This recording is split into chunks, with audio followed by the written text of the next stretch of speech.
l'ancien président de la République, Pascal Lissouba. Selon lui, le Congo ne savait même pas combien de pétrole était extrait de son sous-sol. Nous ne savions rien de ce qui se passe et nous n'avons même pas la quantité du pétrole qui sortait de notre pays. Nous ne la connaissons pas. Vous voulez dire que les autorités congolaises ne la connaissaient pas. Ne connaissaient pas la quantité de pétrole extraite de leur sol? Par quel moyen? Pour le savoir, il aurait fallu que les Congolais puissent se rendre ici, sur cette bouée qu'on devine plus qu'on ne la voit.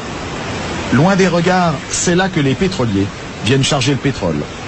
Seulement voilà, les navires sont elfes, les employés sont elfes, les chiffres sont donnés par elfes, et les autorités du Congo assurent qu'elles n'ont pas les moyens d'aller vérifier.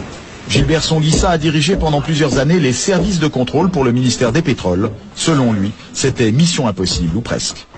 Pour aller contrôler, naturellement, il faut faire appel aux moyens des compagnies pétrolières. C'est-à-dire que vous-même, est-ce que vous aviez vos propres bateaux, vos propres hélicoptères pour pouvoir aller sur les plateformes? Non, pas du tout. Vous aviez combien de bateaux? Je vous ai dit pas du tout, donc 0 bateau. Même pas une pirogue. Au large de ces plages, des quantités de pétrole importantes auraient ainsi été acheminées sans que les officiels congolais n'en soient mis au courant. Parfois même, des navires entiers.